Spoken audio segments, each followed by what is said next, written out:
السلام علیکم۔ آج کا پارٹ شروع کرنے سے پہلے میری آپ سب سے ریکویسٹ ہے، پلیز میرے چینل کو سبسکرائب کریں اور میری ویڈیوز کو لائک اور شیئر کرنا مت بھولیے گا۔ Thank you. چلیں شروع کرتے ہیں۔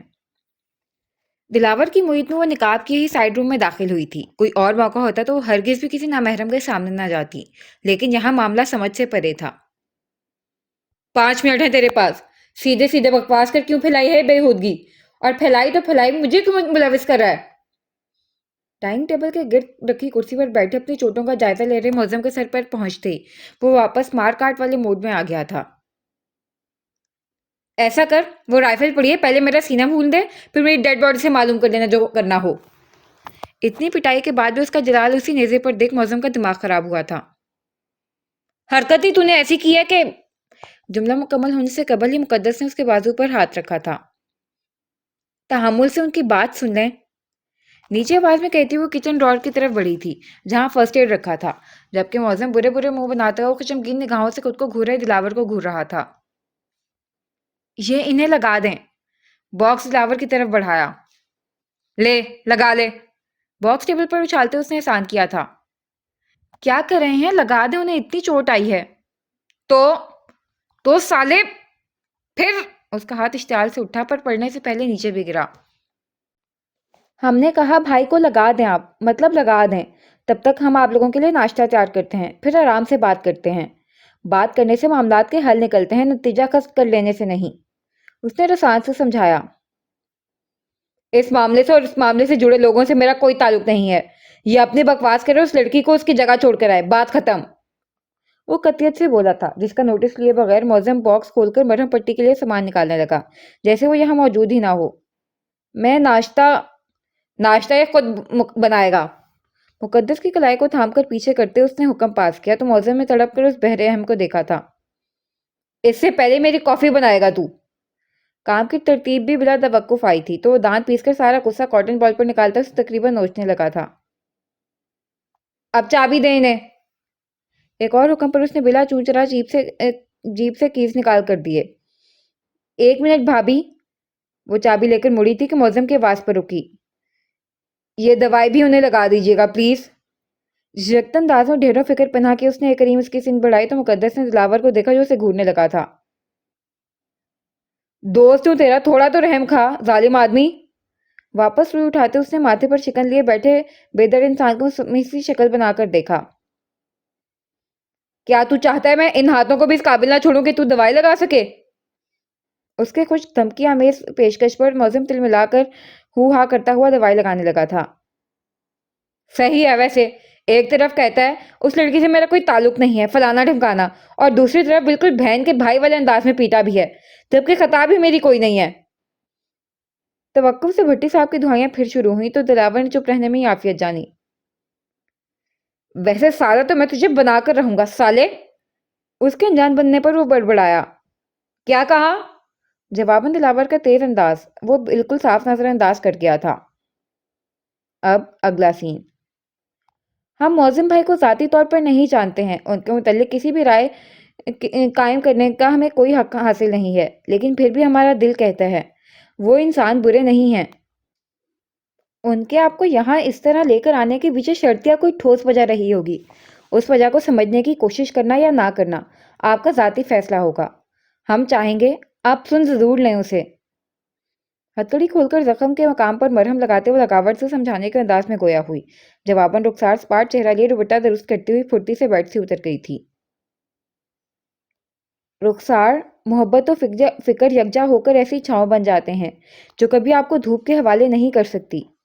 ایک مرتبہ، فقط کچھ لمحے کے لیے ہی صحیح، اعتبار کا دامن تھام کر وجہ سننے تک ٹھہر جائیں۔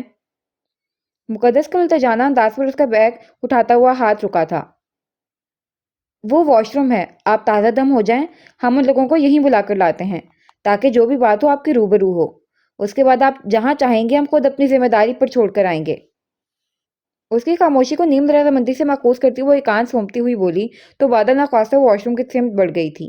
یوں بھی وقت نکل چکا تھا، جبکہ ایک موقع سر کر کے مقدس واپس چہرے پر نقاب گراتی ہوئی درمیانی دروازے کی سمت بڑھی گئی تھی۔ اب اگلا سین۔ اللہ جی، اب تو مدتیں گزر چکی ہیں سڑیل دوست اور مودی محبوبہ کے ظلم سہتے سہتے۔ اب تو وہ وقت ہے کہ یہ ننا افسر اپنے سالے اور بیوی کی خدمت کا ثواب کما سکے۔ سلیب کے پاس کھڑے ہو کر ہاتھ پیر مار رہے بھٹی صاحب کی دھوائیاں پورے عروج پر تھی۔ انہیں کہیں وہ ہٹ جائیں، ہم بنا دیتے ہیں۔ وہ بے آواز قدموں دلاور کی پشت پر آتی نیچے آواز میں بولی۔ کیوں؟ اس کے ہاتھوں میں مہندی لگی ہے؟ الٹا گھوری سے نوازتے آئیبرو چڑھے تھے۔ چوٹ لگی ہے انہیں۔ تو اچھا نہیں لگتا ہمارے ہوتے ہوئے وہ زنانہ کام کریں؟ مقدس نے آپ کے گھوری بھی ڈالی تھی۔ شکریہ آپ کی فکر کا بھابھی، آپ اتنے میں ایموشنل ہو رہی ہیں، ورنہ اس شخص نے مجھ سے وہ بامشقت قسم کی خدمتیں لی ہیں کہ اگر اس کے قدموں میں جنت ہوتی تو میں جیتے جی جنتی کہلاتا۔ معظم کی دعائیاں میز ہانک پر مقدس نے سر جھکا کر ہنسی چھپائی تھی۔ آپ کو بڑی ہنسی آ رہی ہے؟ نقاب سے جھانکتی آنکھوں میں تبسم کا گوہر دیکھ دلاور نے لفظ چبائے۔ تجھے اس سے بھی تکلیف ہے؟ بھٹی کے کان کچھ زیادہ ہی تیز تھے۔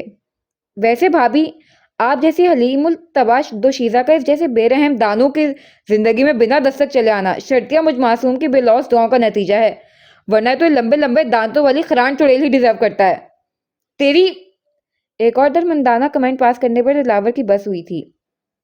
وہ رخسار منتظر ہے ادھر، پلیز آپ لوگ جلدی کریں۔ ان دونوں کی دہشت ناک دوستی کے مظاہرے چونکا وہ پہلی مرتبہ سنا اور دیکھ رہی تھی، تو ہراساں ہونا ایک فطری عمل تھا۔ اوئے بھابھی، چینی کتنی لیں گی؟ چینی کا ڈبہ اٹھاتے ہی اس نے کچا چبانے کے در پر کھڑے شیر کو ایک مرتبہ پھر اکسایا۔ بھابھی کا پوچھ رہا ہوں، جوابی خطرناک گھوری پر اس نے منہ بسورا۔ ورنہ تم دونوں بہن بھائی کے مزاج کے حساب سے جتنی چینی ڈال جائے کم ہے، لیکن پھر سوچتا ہوں جیسے میری مصری جیسی محبت و صحبت نہیں سدھار سکی، ان پر معصوم چینی کا فرق ڈالے گی۔ حقیقتاً اس شخص کی زبان کے آگے خندق تھا۔ مقدس کے تو اس کے بے باک گوہر افشانیوں پر ہاتھ پیر ہی ٹھنڈے ہونے لگے تھے۔ دلاور جیسے کم گو اکڑ شخص کے دوست میں ایسی خصوصیات حیران کن تھیں، لیکن شاید یہی وجہ تھی، ان کی دوستی اتنی پرانی اور پائیدار تھی۔ بھائی، آپ لوگ ادھر کمرے میں چلیں، ہم لے آتے ہیں۔ دلاور کی منتیں کرنے کا کوئی حاصل نہیں تھا، لہٰذا اس نے خود نیچے لہجے میں مخاطب کیا، تو بادل نہ خواستہ وہ سر ہلاتا ہوا سلیب کے پاس سے ہٹ گیا تھا۔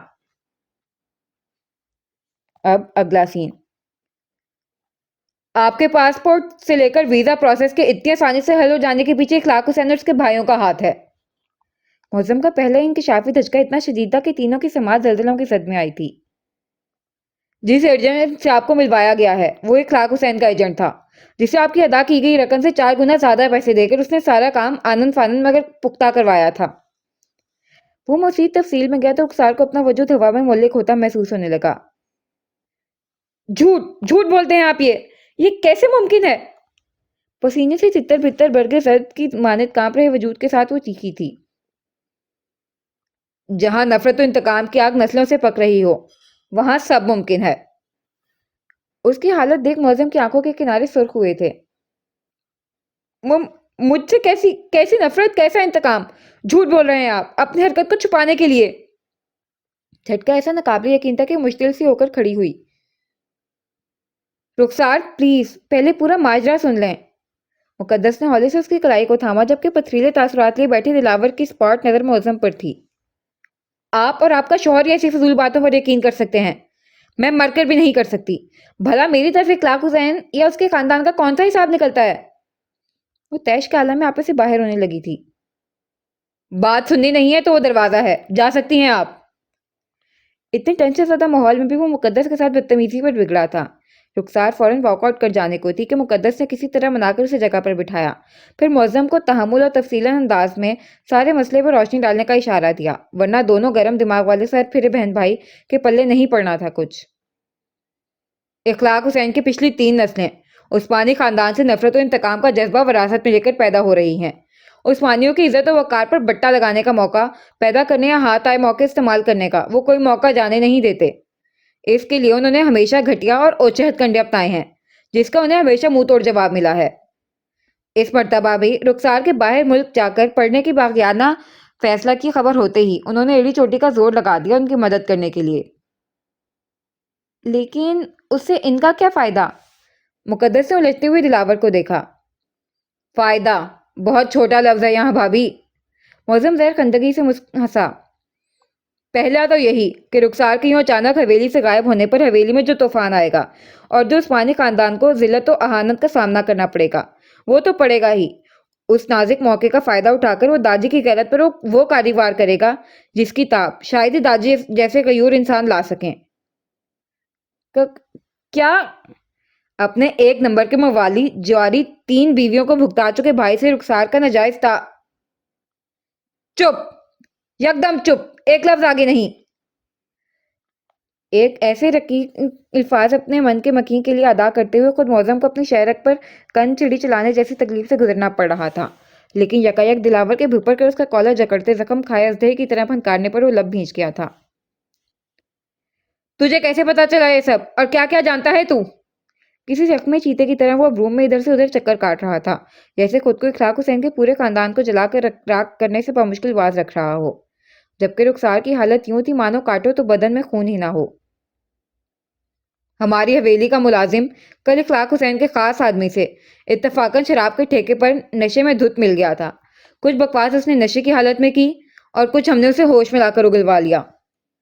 توقف لیتے معظم نے ایک ترہم بھری نظر اس یک تک خود کو دیکھ رہی اس لڑکی پر ڈالی تھی۔ ان کا پہلا منصوبہ تھا کہ وہ پوری کامیابی کے ساتھ رخسار کو کینیڈا بھیج دیں گے اور پیچھے سے انوار حسین کو وہاں بھیج کر رخسار کی مدد کرائیں گے اور اس چیز کو یہاں اپنی من مرضی کا نام دے کر عثمانی خاندان کے لیے ذلت اور رسوائی کا سامان کریں گے۔ لیکن کل شام انوار حسین نے شہر سے واپسی پر نشے کی حالت میں کسی کو ٹھوک دیا۔ متاثرہ شخص کے افراد خاندان نے پولیس کیس فائل کر دیا، جس وجہ سے وہ باہر نہیں جا سکتا۔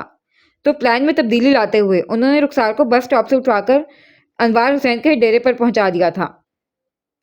یہ سب بتاتے ہوئے از خود دوہری اذیت سے گزر رہا تھا۔ اگر بر وقت اس کا ملازم نہ بتاتا تو آگے سوچتے ہوئے بھی اسے اپنی روح قبض ہوتی محسوس ہو رہی تھی۔ تو آپ نے رخسار کو بس اسٹاپ سے؟ نہیں بھابھی، میں نے رخسار کو بے ہوش حالت میں انوار حسین کے ڈیرے سے لایا ہے، اسے نفی میں سر جاتے اذیت سے بتایا تھا۔ میں نے دلاور کو کال بھی کی تھی، خود میرا دماغ معاف ہو گیا تھا یہ سب سن اور رخسار کو اس حالت میں وہاں بے سود پڑا دیکھ۔ سمجھ نہیں آ رہی تھی کیا کروں۔ حویلی میں جتنے مہمان ہیں وہاں لے جانے کا مطلب تھا اخلاق حسین کو اس کے مقصد میں کامیاب کرنے میں تعاون کرنا۔ پھر مجھے کاٹیج کا خیال آیا تو میں یہاں لے آیا۔ بات سمیٹ کر اس نے ہنوز اشتعال کے عالم میں چکر کاٹ رہی دلاور کو دیکھا تھا، جو چلتے چلتے کسی فیصلے پر پہنچ کر رکا تھا۔ پھر آندھی طوفان بنا کبڑ کی طرف بڑھا اور وہاں سے ریوالور نکال کر مڑا ہی تھا کہ معظم اس کے راستے میں آنی دیوار بن کر حائل ہوا تھا۔ میرے راستے سے ہٹ جا معظم، یا تو آج اخلاق حسین نہیں رہے گا یا میں نہیں۔ اس نے پوری قوت سے معظم کو ایک جانب دھکا دینا چاہا تھا، لیکن معظم مضبوطی سے اس کا وہی ہاتھ جکڑ چکا تھا۔ تو ایسا کچھ نہیں کرے گا۔ بکواس مت کر، بات مردوں تک ہوتی تو بات ہوتی، لیکن اس نیچ انسان کی اتنی ہمت کہ وہ ہماری عورتوں پر نظر ڈالے، میں اس کا آج وہ حشر کروں گا کہ اس کی 7 نسلیں ایسی جرات کا سوچ کر ڈھل جائیں گی۔ وہ بالکل آپے سے باہر ہو چکا تھا، اسے سنبھالنے کی کوشش میں دونوں ہاتھا پائی پر اتر آئے تھے۔ ایسے میں حوندق مقدس کی سمجھ نہیں آ رہی تھی وہ کرے تو کیا کرے۔ وہ معاف دماغ کے ساتھ دونوں کو دیکھ رہی تھی اور رخسار اس کی آنکھوں سے خاموش آنسو روا تھے۔ یہ وہی شخص تھا جس سے اس نے ہوش سنبھالتے ہی نفرت کی تھی، جسے اس نے اپنے بھائی تو دور اپنے باپ کی اولاد تک تسلیم نہیں کیا تھا، اور آج وہ شخص اس کی عزت کے لیے مرنے کاٹنے پر تلا ہوا تھا۔ بس! کسی طرح ریوالور چھین کر معظم نے واش روم میں پھینکا تھا۔ مقدس بر وقت حاضر دماغی سے کام لیتی دروازہ لاک کر کے وہاں کھڑی ہو گئی تھی۔ تجھے کیا لگتا ہے یہ سب کرتے ہوئے میرا خون نہیں کھولا تھا؟ رخسار کو اس حالت میں ڈیرے سے لاتے ہوئے میری غیرت نہیں چیخی کہ اس کی 7 نسلوں کو خاموش بٹھا کر قدم باہر لوں؟ کیا ایسا بغیرت سمجھا ہوا ہے تو نے مجھے؟ اس کے پورے جسم کی رگیں کھڑی ہو گئی تھیں، چہرہ تندور کی مانند تپ رہا تھا، مانو ابھی جلد پھٹ کر شعلہ اگل دے گی۔ کیا تھا میرے یار، لیکن میں نے اپنے انتقامی جذبات پر ضبط کا پہاڑ بٹھا دیا، کیونکہ بات رخسار کی بے داغ دامن کی ہے اور یہ زمانہ انتہائی جاہل اور تنگ نظر ہے، اور لڑکیوں کے معاملے میں۔ اس نے متاثر نظر رخسار پر ڈالی، ساتھ دلاور کی نگاہ بھی اس پر گئی تو غصے کا ابال یکجا برف میں بدلا۔ بات درست تھی، اگر وہ انتہائی اقدام اس وقت کرتا ہے تو انڈائریکٹلی اخلاق حسین کو کامیابی ملتی۔ اس کے کھودے گڑھے میں خود اسے گرانا چاہتا تھا، جس کے میں نے سارے انتظامات کر دیے ہیں، بس ایگزیکیوشن کے لیے شام ہونے تک کا انتظار ہے۔ چل ادھر روم میں بتاتا ہوں۔ وہ دلاور کا ہاتھ تھامے سائڈ روم میں جا بند ہوا تو کب سے سانس روکے کھڑی مقدس رخسار کے پاس آئی تھی، جو یوں بیٹھی تھی جیسے سانس محال ہو گئی ہو۔ اب اگلا سین۔ کیا آل فال بولے جا رہے ہو لڑکے؟